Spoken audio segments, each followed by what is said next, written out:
ముఖ్యమంత్రి గారు మాటి మాటికి ఢిల్లీకి వెళ్ళి రాష్ట్రం కోసం, రాష్ట్ర ప్రజల కోసం నిరంతరం శ్రమిస్తున్నామని చెప్తున్నారు.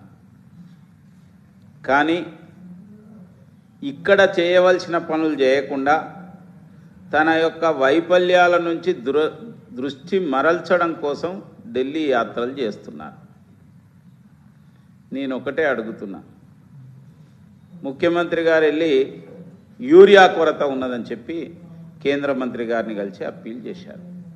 నిజంగా ఇక్కడ ఏదైనా మన ప్రజలకు కానీ రైతులకు కానీ మనకు అవసరాలుంటే, కొరతలుంటే, లేదా సమస్యలుంటే వాటిని తప్పక కేంద్ర మంత్రుల దృష్టికి, కేంద్ర ప్రభుత్వం దృష్టికి తీసుకుపోవాల్సిందే. అది ప్రజల యొక్క ప్రయోజనాల కోసం. కానీ యూరియా కొరత విషయంలో ఇక్కడ రాష్ట్ర ప్రభుత్వం ఏం చేసింది అని చెప్పి నేను అడుగుతున్నాను. మీ బాధ్యత ఏమిటి?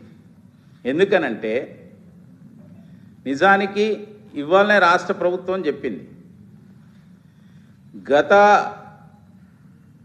సంవత్సరంతో పోల్స్తే ఈసారి వర్షపాతం లోటుంది.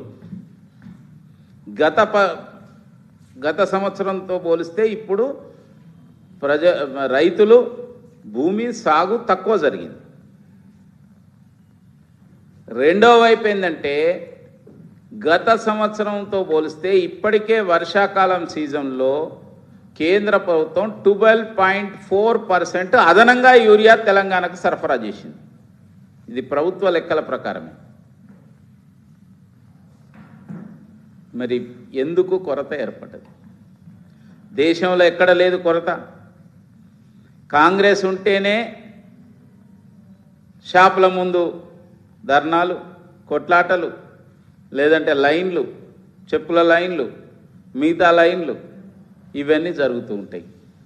కాంగ్రెస్ ఉంటేనే బ్లాక్ మార్కెటింగ్, కాంగ్రెస్ ఉంటేనే అవకతవకలు, కాంగ్రెస్ ఉంటేనే డ్రగ్స్, కాంగ్రెస్ ఉంటేనే నల్ల మందు, కాంగ్రెస్ ఉంటేనే భూ కబ్జాలు, కాంగ్రెస్ ఉంటేనే కల్తీ కళ్ళు, కాంగ్రెస్ ఉంటేనే ఇవన్నీ జరుగుతాయి. మరి మిగతా సందర్భంలో ఇప్పుడు దేశమంతా ఎందుకు యూరియా కొరత లేదని నేను అడుగుతున్నా.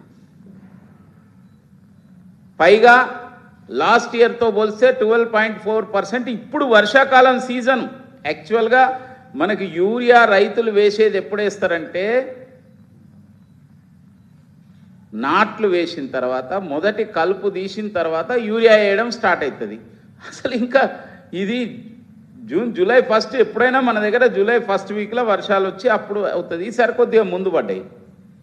అయినా కూడా 12.4% ఎక్స్ట్రా సప్లై చేసిండ్రు. లాస్ట్ ఇయర్ కంటే వర్షపాతం లోటు ఉంది, లాస్ట్ ఇయర్ కంటే తక్కువ సాగు జరిగింది.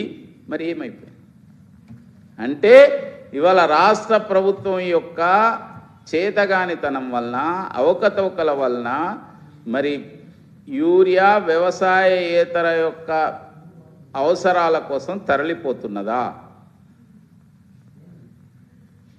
నిన్న మనకు ఒక వార్త వచ్చింది, ఆదిలాబాద్ నుంచి దొంగతనంగా వేరే దిక్కు తరలిస్తుంటే రైతులు కంప్లైంట్ చేస్తే అధికారులు కింద పట్టుకున్నారు. 2 లారీలనేమో రీచ్ చేసి. నేను అనేది మిగతా చోట్ల ఇక్కడ ఏం జరుగుతున్నది? రేవంత్ రెడ్డి ప్రభుత్వం ఏం చేస్తున్నావు? ఇవాళ ఏదో సింపుల్గా కేంద్ర ప్రభుత్వం మీద నెట్టడం కాదు, ఇది సరి అయిన యొక్క లెక్కలతో సహా నేను చెప్తున్నాను.